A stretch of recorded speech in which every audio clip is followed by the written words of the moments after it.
जादुई 5 मुख वाली मछली। आरती आज चुपचाप नदी के किनारे बैठकर कुछ सोच रही थी। उसके मन में बड़ी उथल पुथल थी, लेकिन नदी के जल को देखकर वो अपने मन को शांत करने की कोशिश कर रही थी। अचानक उसे अपने माता पिता की याद आ गई और उसकी आंखें भर आईं। उसकी आंखों से निकलने वाले आंसू नदी के पानी में गिर पड़े और पानी में हलचल होने लगी।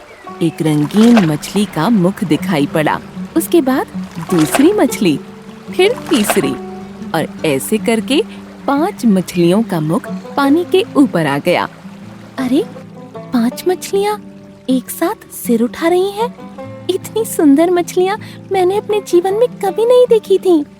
इतने में आरती ने देखा कि 5 मछलियों का धड़ एक ही है। हे भगवान, ये कैसी लीला है? पंचमुखी मछली के दर्शन हो गए। मैंने पंचमुखी नाग के बारे में सुना था, लेकिन पंचमुखी मछली को प्रथम बार देख रही हूँ, जबकि इनके बारे में तो कभी सुना ही नहीं था। हे बालिके, तुम्हारा नाम क्या है? जी, मेरा नाम आरती है। देखो, जैसे ही तुम्हारे आंसू पानी में गिरे, मुझे तुम्हारी दुख का एहसास हो गया। मुझसे रहा न गया और मैं तुम्हारे सामने प्रकट हो गई। मुझे बताओ, तुम्हें क्या कष्ट है?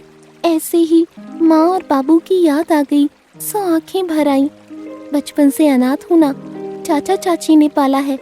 चाचा बेरोजगार है और चाची भी लाचार है। पूरे घर में गरीबी का आलम रहता है। दाल चावल आटा घर में हरदम ही कम रहता है। कभी कभी तो हम भूसी की रोटी खाकर सो जाते हैं। इसी तरह अपनी जिंदगी बिताते हैं। अरे रे रे रे, तुम तो बहुत गरीबी में पल रही हो। तुम्हारी आप बीती सुनकर मुझे बहुत दुख हुआ। मैं तुम्हारे माँ बाप को तो वापस नहीं ला सकती, लेकिन तुम्हारी गरीबी को दूर भगा सकती हूँ। इतना कहते ही पंचमुखी मछली किनारे पर आ गई और उसने अपने प्रथम मुख से सोने के 5 सिक्के बरसाए और आरती से उन्हें उठा लेने को कहा। ये लो 5 सोने के सिक्के। इनकी कीमत बहुत ज्यादा है। तुम्हारी गरीबी मैं दूर करूंगी, ये मेरा वादा है। इन्हें ले जाओ और चैन की बंसी बजाओ। आरती सोने के सिक्के पाकर बहुत खुश हो गई। उसने पंचमुखी को धन्यवाद कहा और घर की तरफ चल पड़ी। वो रास्ते में जा ही रही थी कि इतने में अचानक उसके सामने 2 बदमाश आ गए। ए लड़की, दिखा तेरे हाथ में क्या है? क्या छुपा रही है? आप लोग कौन हैं? मेरे रास्ते से हट जाइए। दोनों बदमाशों में से एक बदमाश आगे बढ़ा और उसने आरती के हाथ से 5 सोने के सिक्के छीन लिए। जा, अब चुपचाप अपने घर चली जा। हमारे बारे में किसी को मत बताना, वरना ठीक नहीं होगा। आरती बहुत दुखी हो गई और नदी की तरफ फिर लौट गई। वो जैसे ही नदी के पास पहुंची, पंचमुखी मछली जल से बाहर देखने लगी। आरती, इतनी जल्दी वापस क्यों आ गई? तुम्हारे चेहरे पर अब मायूसी क्यों छा गई? मछली रानी, 2 बदमाशों ने मेरे 5 सोने के सिक्के छीन लिए। मेरी किस्मत में ही गरीबी लिखी है, तो आप मुझे कैसे उबार पाएंगी? नहीं नहीं, अब तुम्हारे परिवार से गरीबी का नामो निशान मिट जाएगा। ये लो, मैं तुम्हें और 5 सोने के सिक्के दे रही हूँ। वो पहले वाले 5 सोने के सिक्के भी तुम्हारे ही होंगे। जाओ, ले लो। पंचमुखी मछली की आंखों से एक जादुई रोशनी निकलकर आगे जा रही थी। शायद उन 2 बदमाशों पर छा रही थी। आरती आगे बढ़ी तो उसने देखा दोनों बदमाश मूर्ति बने खड़े हैं। 5 सोने के सिक्के नीचे पड़े हुए हैं। उसे बड़ा आश्चर्य हुआ। दोनों बदमाश ना हिल रहे थे, ना डुल रहे थे, ना ही मुख से कुछ बोल रहे थे। आरती ने 5 सोने के सिक्के उठा लिए और अपने घर की तरफ बढ़ गई।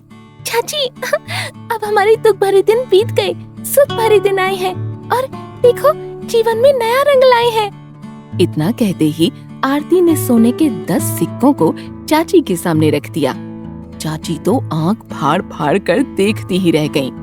उन्होंने चाचा को भी बुला लिया। अरे आरती, सोने के इतने सारे सिक्के तुझे कहाँ मिले? कहीं तूने चोरी तो नहीं की? कैसी बात कर रही हो? अपनी आरती चोर नहीं है। बता दे बेटा, कहाँ मिले? चाचा, ये सिक्के मुझे पास की नदी में रहने वाली 5 मुख वाली जादुई मछली ने दिए। उन्होंने ये भी कहा कि हमारी गरीबी दूर कर देगी। ये उसका वादा है। इतने में चाचा के पड़ोस में रहने वाली रुनझुन चाची आ गई। वो बहुत लालची और मतलबी औरत थी। अरे भगवान, इतने सोने के सिक्के आपकी झोली में किसने फेंके? आप तो माला माल हो गए। सब ऊपर वाले की देन है, किस्मत का खेल है। चाचा की बात रुनझुन के गले के नीचे नहीं उतरी। वो सच्चाई जानना चाहती थी। आरती के घर की माली हालत बहुत अच्छी हो गई। घर में साजो सामान, कपड़े, गहने सब कुछ आ गए। रुनझुन प्रतिदिन जलती भुनती रहती थी। आरती पर उसकी पूरी नजर थी। एक दिन उसने आरती को पंचमुखी मछली से धन दौलत लेते हुए देख लिया। उसके मुंह में पानी आ गया। उसने फटे पुराने कपड़े पहने और आंसू बहाने का नाटक करती हुई नदी किनारे पहुंच गई। जोर जोर से रोने लगी। इतने में पंचमुखी मछली पानी से बाहर आ गई। अरे, तुम रो क्यों रही हो?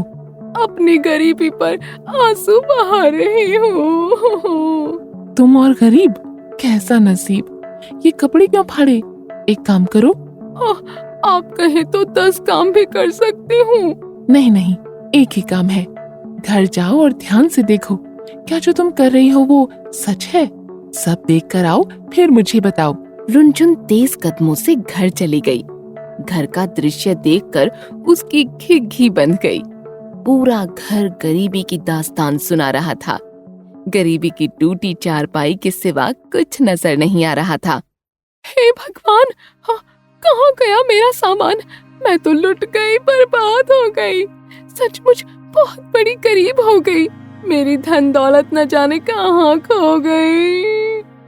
रुनझुन दौड़कर पंचमुखी मछली के पास आ गई। अरे मछली रानी, गजब हो गया। मैं तो सचमुच गरीब हो गई। सबसे बड़ी बदनसीब हो गई। इसका मतलब तुम मुझसे झूठ बोल रही थी, गरीबी का नाटक दिखा रही थी। नहीं नहीं, मैं सच कह रही थी। देखो, तुम एक नंबर की झूठी हो। तुमने जानबूझकर फटे पुराने कपड़े पहने और धन पाने के लालच में यहाँ आ गई। मैं उनकी मदद करती हूँ जो नेक हैं, जरूरतमंद हैं। अब चुपचाप यहाँ से चली जाओ और फिर लौटकर मेरे पास मत आना। रुनझुन का मुंह लटक गया और वो घर की ओर चली गई। आरती अपने चाचा चाची के साथ धन संपदा पाकर सुखपूर्वक जीवन बिताने लगी और पंचमुखी मछली के गुण गाने लगी।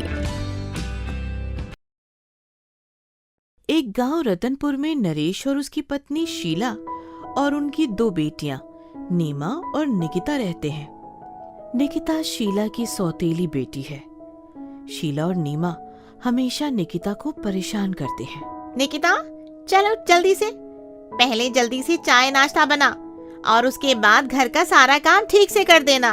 ठीक है दीदी, तबीयत ठीक नहीं थी, इसीलिए रात में नींद जरा देर से आई, सो उठने में देर हो गई। तेरी सफाई मुझे नहीं चाहिए। जबान बंद करके हाथ चला। कल सवेरे 6 बजे उठ जाना, वरना तू अंजाम जानती है। जी दीदी, उठ जाऊंगी। निकिता ने चाय बनाकर सबको पिलाई और सारे घर में झाड़ू से सफाई करती है। अरे नालायक, बैठ गई। जरा जल्दी से फूलों के बगीचे में पौधों को पानी दे, फूल चुनकर ला। निकिता बिना नाश्ता किए ही बगीचे में जाकर सिंचाई करने लगती है। उसी बगीचे में एक आम के पेड़ पर एक चुड़ैल रहती है। चुड़ैल मन ही मन सोचने लगती है कि आज इस लड़की को खाकर ही रहेगी। निकिता आम के पेड़ को भी पानी देकर उसके नीचे बैठ जाती है। उसकी आंखों से आंसू झरझर बहने लगते हैं। उसके सामने एक पका हुआ आम जमीन पर गिरता है और वो उसे उठा लेती है। खाओ खाओ, तुम आम खाओ, मैं तुम्हें खाऊंगी। निकिता चुड़ैल से जरा भी नहीं डरती है। ठीक है, मुझे खा लो, इस नरक की जिंदगी से तो छुटकारा मिलेगा। तुम्हारी आंखों से मोटे मोटे आंसू निकल रहे हैं। ऐसा लगता है कि तुम अपनी जिंदगी से तंग आ गई हो। हाँ, तंग आ चुकी हूँ। मुझे छुटकारा चाहिए। चुड़ैल को दया आ जाती है। तुम रोना बंद करो, मैं तुम्हारी मदद करूंगी। तुम्हें भूख लगी होगी, ये लो और ढेर सारे आम खाओ। मैं अभी आती हूँ। निकिता रोना बंद करके आम खाने लगती है। वहाँ घर पर शीला और नीमा बड़ी बेसब्री से निकिता का इंतजार करते रहते हैं। कहाँ चली गई नालायक, अभी तक नहीं आई। वो देखो, महारानी कैसे धीरे धीरे आ रही है। अरे ये अक्ल की दुश्मन खाली हाथ कैसे आ रही है? आने दो माँ, आज मैं इसकी अच्छी खबर लूंगी। इसे इसकी माँ नानी सब याद आ जाएगी। क्यों री, पिछली बार भूल गई क्या? नीमा जैसे ही आगे बढ़कर निकिता की चोटी पकड़ने जा रही थी, वैसे ही निकिता ने उसे हल्के से छुआ और वो झटका खाकर जमीन पर गिर पड़ी। मेरी बेटी को गिरा दिया, तेरी ये मजाल। रुक जा नालायक, मैं तुझे बताती हूँ। शीला आगे बढ़ी और जैसे ही उसने निकिता को छुआ, उसे बिजली का करंट लग गया। वो नीचे गिर जाती है। हाय राम, मर गई, मेरी कमर टूट गई, इसका सत्यानाश हो। दोनों चुप हो जाओ, वरना ऐसा मजा चखाऊंगी कि बोलने लायक भी नहीं रह जाओगी। अरे इस छोकरी की हिम्मत तो देखो, भीगी बिल्ली बनी रहती थी, आज उसके तेवर ही बदल गए। इतने में दूसरी निकिता दरवाजे पर आकर खड़ी हो जाती है। अरे बाप रे बाप, दो निकिता, मैं पागल हो जाऊंगी। जब ये निकिता है तो वो पहली वाली कौन है? पहली निकिता बनी हुई चुड़ैल अपने असली रूप में आ जाती है। मैं आम के पेड़ वाली चुड़ैल हूँ। तुम दोनों माँ बेटी का खेल पूरा हो चुका है। आज के बाद अगर निकिता को कुछ कहा या तकलीफ दी तो दोनों को आम के पेड़ में बांधकर ऐसी सजा दूंगी कि देखने वाले भी कांप उठेंगे। हम इसे कुछ भी नहीं कहेंगे, इसका कहना मानेंगे। कोई तकलीफ नहीं देंगे, इसे रानी बनाकर रखेंगे। किसी को सताना नहीं चाहिए, वरना सताने का फल जरूर मिलता है।